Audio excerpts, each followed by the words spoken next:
જાગો ગુજરાતમાં આપનું સ્વાગત છે।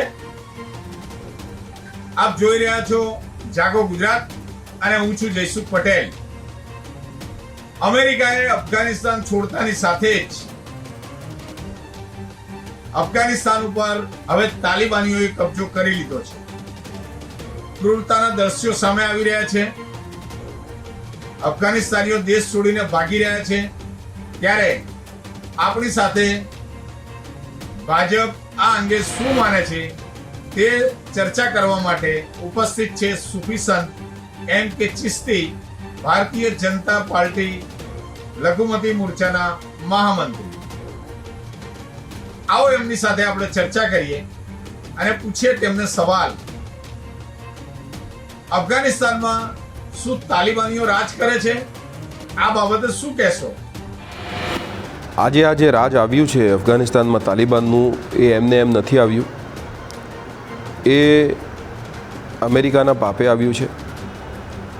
આજે વિશ્વની મહાસત્તાઓ જેવી રીતે આપણા વડાપ્રધાન શ્રી મોદી સાહેબે યુનાઇટેડ નેશન્સમાં એક બહુ સારું સ્ટેટમેન્ટ આપ્યું હતું કે there should be no good terrorism and bad terrorism, terrorism is terrorism. સારો અને ખરાબ આતંકવાદ ના હોઈ શકે, આતંકવાદ ખરાબ જ હોઈ શકે। આ મહાસત્તાઓ પોતાનું હિત હોય ત્યારે આતંકી સંગઠનોને સપોર્ટ કરે છે। જે રીતે અફઘાનિસ્તાનમાંથી રશિયાને વિઘટિત કરવા માટે ત્યાંના આતંકી સંગઠનોને, તાલિબાની શક્તિઓને હિલેરી ક્લિન્ટને પોતાના સ્ટેટમેન્ટમાં જણાવ્યું કે અમે જેવી રીતે હથિયાર આપ્યા, નાણાં આપ્યા, અને ત્યારબાદ એ આતંકવાદી એમને ડસવાનું શરૂ કર્યું ત્યારે વોર અગેન્સ્ટ ટેરરિઝમના નામ પર એ લોકો અફઘાનિસ્તાનમાં ઉતર્યા, તાલિબાન સાથે યુદ્ધ છેડ્યું, અન્ય ધર્મના, મુસ્લિમ ધર્મના અન્ય ઉદારવાદી સંપ્રદાયોને પણ વેલકમ કરીને તાલિબાન સામે યુદ્ધ છેડ્યું। અને આજે જે રીતે એ લોકોને નિસહાય છોડીને, તાલિબાનીઓની બર્બરતાના આશરા પર છોડીને અમેરિકા આજે ભાગી ગયું છે ત્યાંથી, આ સમગ્ર વિશ્વ માટે ખૂબ ચિંતાજનક ઘટના છે, ખૂબ એક શરમજનક ઘટના છે। આજે પરિસ્થિતિ અફઘાનિસ્તાનમાં ખૂબ ખરાબ છે। ફક્ત અન્ય ધર્મના લોકોની જ નહીં, મુસ્લિમ ધર્મના એવા અન્ય સંપ્રદાયો કે જે ઉદારવાદી છે, જે લોકો તાલિબાન સામે લડ્યા હતા, જિહાદ સામે લડ્યા હતા માનવતા માટે, એ લોકોના જીવ પણ આજે ખૂબ ગંભીર પરિસ્થિતિમાં મુકાઈ ચૂક્યા છે। એટલે આજે આ અફઘાનિસ્તાનમાં જે થયું છે એની અસર ફક્ત ભારતીય ઉપખંડના દેશોમાં જ નહીં, સમગ્ર વિશ્વમાં આવશે। સમગ્ર વિશ્વના જિહાદી આતંકી સંગઠનો આજે ઉત્સાહમાં છે, ગેલમાં છે। કેમ? એમને એવું લાગ્યું છે કે જે રીતે અમે અફઘાનિસ્તાનમાં સફળ થયા એવી રીતે બીજા દેશોમાં પણ સફળ થઈશું। તો આ વિશ્વ માટે એક બહુ જ મોટી ખતરાની ઘંટી છે। ઝીરો ટોલરન્સ ઓન ટેરરિઝમ પર ભારતની હંમેશા નીતિ રહી છે। વિશ્વએ પણ એ નીતિ પર ઈમાનદારીપૂર્વક ચાલવાની જરૂર છે। અફસોસ એ વાતનો છે કે મહાસત્તાઓ જે છે એ આ વાત સમજી શકતા નથી અને ક્યાંક ને ક્યાંક પોતાના હિત માટે, પોતાના સ્વાર્થ માટે એનો ઉપયોગ કરી રહ્યા છે। સૂફી સંત સાહેબ, આના માટે અમેરિકા જવાબદાર છે તેવું આપ કહો છો, પરંતુ અમેરિકા કહે છે કે લડ્યા વગર તાલિબાનીઓને સરેન્ડર થઈ ચૂક્યા, જેનાથી અમેરિકા અફઘાનિસ્તાનને કેવી રીતે મદદ કરી શકે? સાહેબ, જ્યારે અમેરિકા જેવી મહાસત્તા, નાટો જેવા દેશો એ અફઘાનિસ્તાનને છોડીને ચાલ્યા જાય, હવે ત્યાંની જે ફૌજ છે એ ક્યાં સુધી લડી શકે તાલિબાનીઓ સામે? એમની પાસે હથિયારો, એમની પાસે એરફોર્સ, ઘણી બધી શક્તિઓની કમી છે. રાષ્ટ્રપતિને દેશ છોડીને ચાલ્યા જવું પડ્યું. હવે આવી પરિસ્થિતિમાં લશ્કર વગર કોઈ સહારા વગર કેવી રીતે લડી શકે? એટલે આ તો અમેરિકાને ખબર જ હતી. જે વખતે અમેરિકા તાલિબાનીઓ સાથે મંત્રણા કરી રહ્યું હતું ત્યારે પરિસ્થિતિ ખબર જ હતી. તે વખતે જે લોકો બોલતા હતા કે ભાઈ તમે અહીંથી નીકળીને જાઓ તો તમે જેને તમારા રાષ્ટ્રપતિને કે જેને તમે સલામત રાખવા માંગતા હોય, અમારા આવવા પહેલાં એમને અહીંથી હટાવી લેજો. એટલે અમેરિકાને ખબર જ હતી કે આ પરિસ્થિતિ થવાની છે, કે અમેરિકા નાનું બાળક નથી. એટલે આજે જે પરિસ્થિતિ થઈ છે એ કોઈ અનાયાસે તો નથી નહીં. એ તો પહેલાંથી પૂર્વ નિયોજિત વસ્તુ હતી અને સત્યસિદ્ધ હકીકત હતી કે તમે અમેરિકા અને નાટો છોડીને જશે તો આવી પરિસ્થિતિ થવાની જ છે. અને હવે પછી જે ત્યાંની પરિસ્થિતિ, અમેરિકાએ કોઈ વિચાર ના કર્યો, માનવતાનો વિચાર ના કર્યો. અમેરિકા ધાર્યું હોત તો આજે ગલ્ફ કન્ટ્રી સાથે એના સ્ટ્રોંગ સંબંધો છે.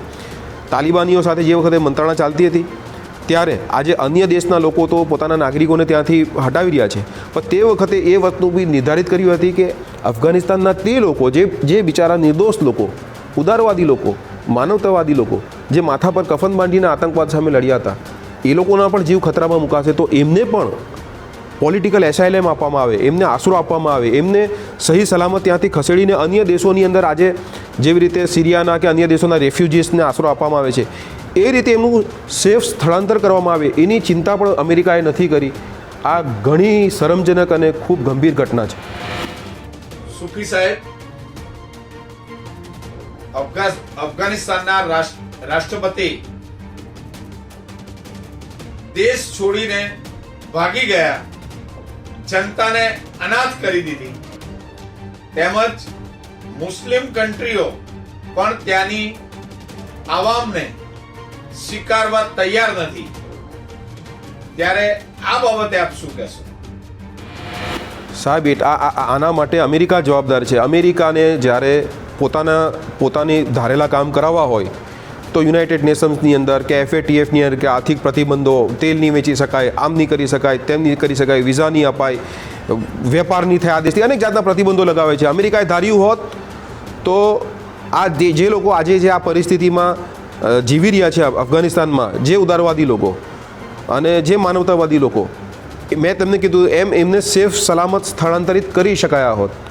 હવે આજે અમેરિકાનું અફઘાનિસ્તાનનું જે ઉદાહરણ બન્યું છે એ ઉદાહરણ એટલું ગંભીર છે કે હવે ભવિષ્યમાં કોઈ પણ દેશમાં આતંકવાદ સામે લડવા માટે ઉદારવાદી માણસ, માનવતાવાદી માણસ 100 વાર વિચાર કરશે કે શું આતંકવાદ સામે લડવાનું ઇનામ આ મળે છે, જિહાદની સામે લડવાનું ઇનામ આ મળે છે, કે આવી રીતે દેશો તમને છોડીને, આશરા વગર છોડીને ચાલ્યા જાય. અને ચાલ્યા તો ગયા પણ એમને સલામત સ્થળે ખસેડવાની જેટલી પણ તસદી નથી લીધી એમણે.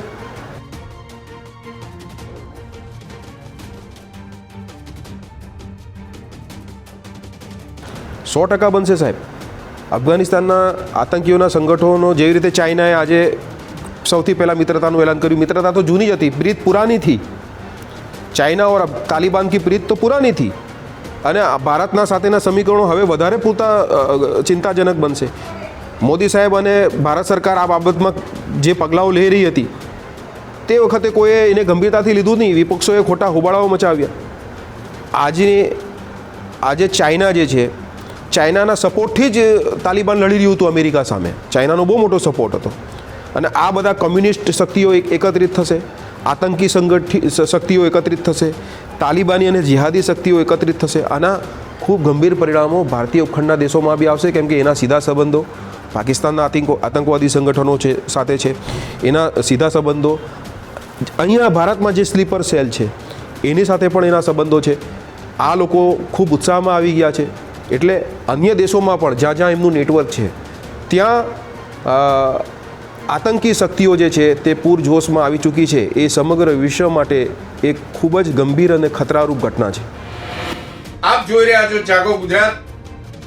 જાગો ગુજરાત ડિજિટલ ન્યૂઝ ચેનલને સબસ્ક્રાઇબ કરો, લાઈક કરો અને શેર કરો.